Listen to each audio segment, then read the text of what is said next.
I really loved the Chenrezig retreat. And as I was going, I took the volume 3 of Geshe Zopa's book to heart. The Way of the Bodhisattva was my basic study and meditation foundation. And particularly when I got to the far-reaching practice of fortitude, to really unpack them. And as I was going through the sadhana practice and unpacking this, I came to recognize that one of the biggest obstacles for me to be able to cultivate fortitude and to fortify what I have is that I am an extremely impatient person. Now, I know all of you know that, but Semke didn't know that. And how that, and I have to say in the beginning, it was like, okay, so you're impatient, what's the big deal? But when I started to unpack what fuels impatience, it began to show itself as a much bigger obstacle for me to be able to cultivate fortitude. First of all, it's totally driven by attachment. You know, I'm impatient because I want this, I want that, I want this, I want that. It's fueled by aversion because I'm not getting what I want. I'm not getting things happening the way I want. It has this the unrealistic expectations of others and myself that don't get met, and that really drives the impatience. And then there's an arrogance because what I think and what I want is far superior than what anybody else does. Therefore, my impatience is justified. So there's a lot more loaded behind this benign, oh, she's such, she's got impatience as one of her problems. And so looking more deeply into this, I see that how much this impacts my relationship to people, to my teacher, to the community, to the volunteers, is that I want things in a particular way. I want people to be, I'm impatient for you folks to change your behavior. I'm really impatient. I'm tired of this.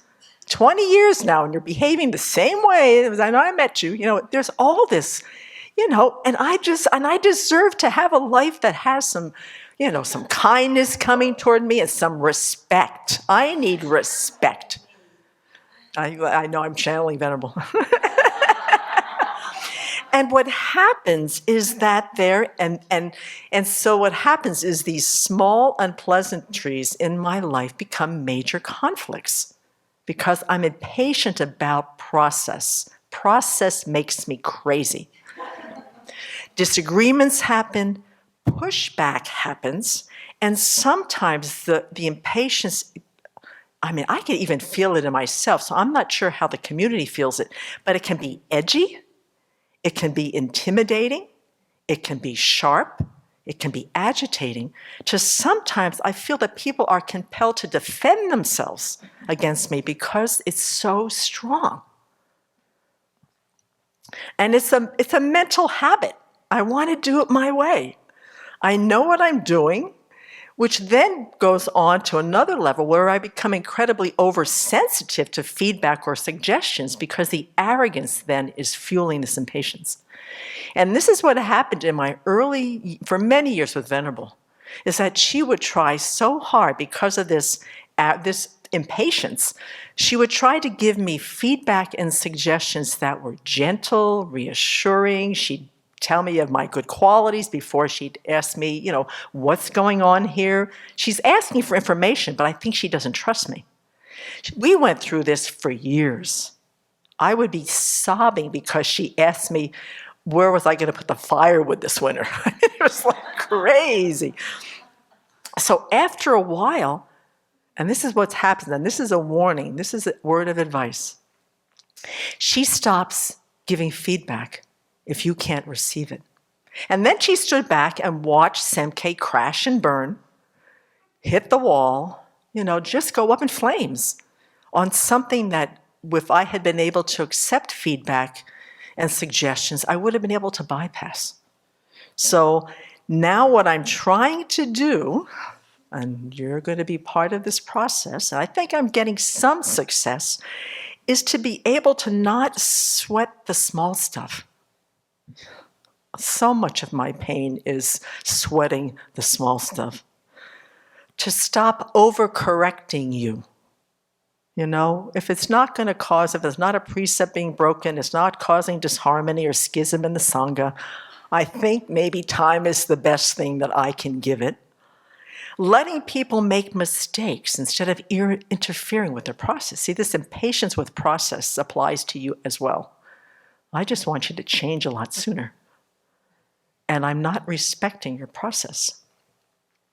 And to learn, sometimes learning the hard way works. So that is the way that I'm moving through the first, which is to be able to garner the fortitude that doesn't retaliate on a harm that most of the time is not even there. Which goes into then my second insight this winter, besides that one, the impatience, is that accepting suffering, physical and mental. And Shanti Deva's got two lines. He says, the cause for happiness sometimes occurs, the causes of misery occur frequently.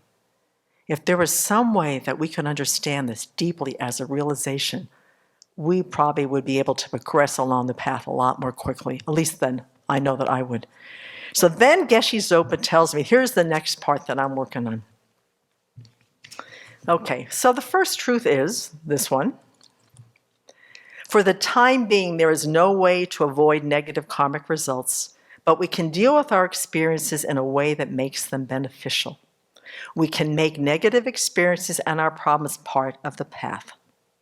However, and this is Semke talking, we often react negatively to the most minor uncomfortable experiences. Although the problem is a natural karmic experience, we think of it as a bad thing and worry a lot about it. Our anxiety magnifies the problem.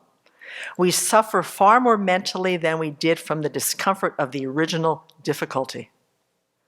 Having made the whole situation much more miserable, we become negative, mentally weak, and our enthusiasm for the practice of virtue dies down.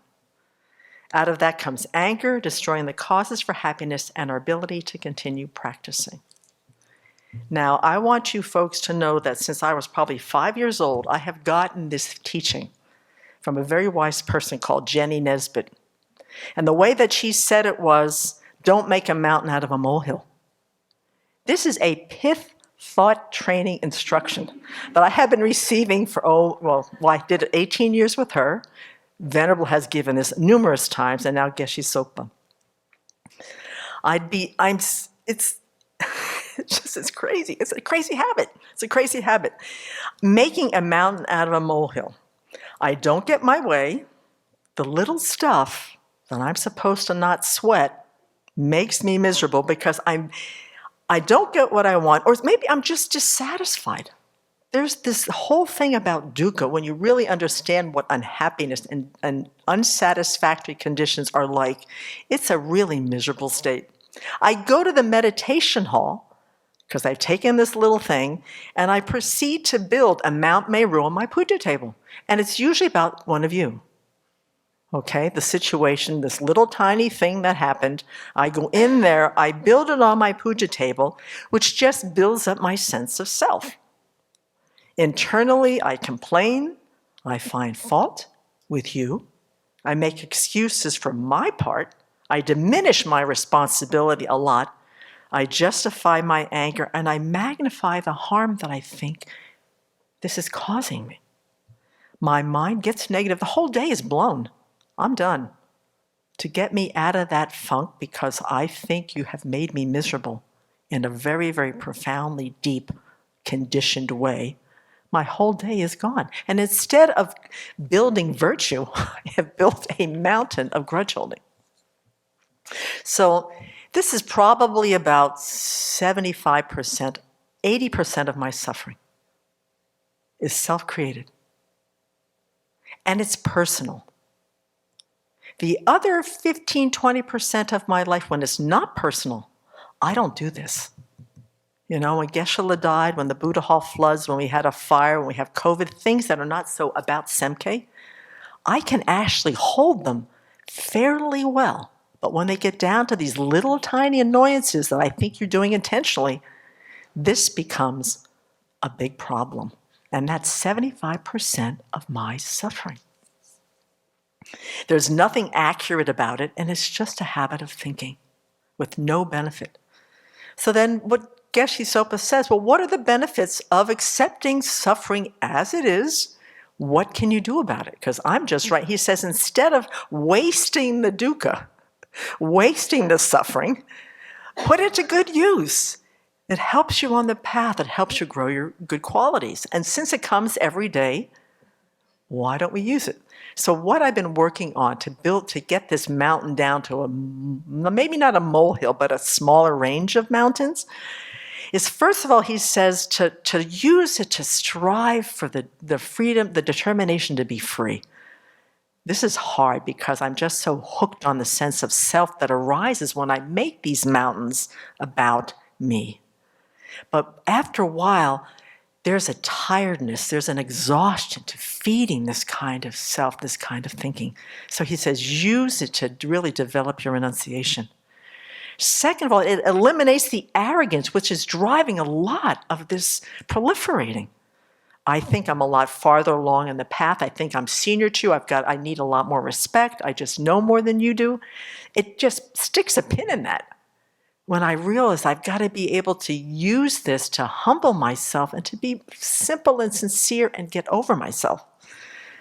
The third one is that I just get a lot more sensitive about this is negative karma, Semke. You are creating the causes not to be in harmony in a community in the future. You're causing fractious relationships in your life. If you can't, you need to mitigate this. It brings a strong desire for happiness, because apparently I do this because it brings some sort of satisfaction, maybe it lasts about 3 minutes. So to understand, you're not creating the causes for happiness. So let's see if we can find out what they are. And then the last one is to really understand that as much as I can see me doing this, and that the afflictions are driving this kind of proliferating, this mountain out of a molehill, or just this arrogance, this impatience, is that there are qualities in each sentient being's minds that they have to deal with personally, that are the cause of their suffering. So I'm not this lone little island that has to deal with this stuff.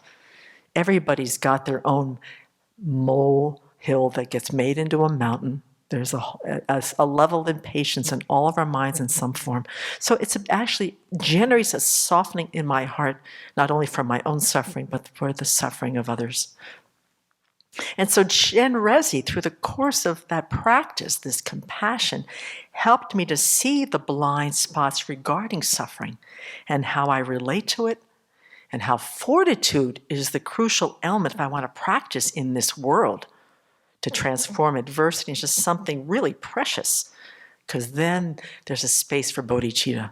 But as long as this impatience and this proliferating on suffering that doesn't exist, then I don't get to be able to really accept and practice with the suffering that does exist.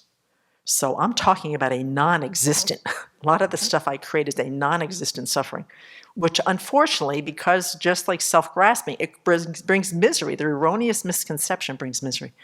So this is kind of where I'm working right now.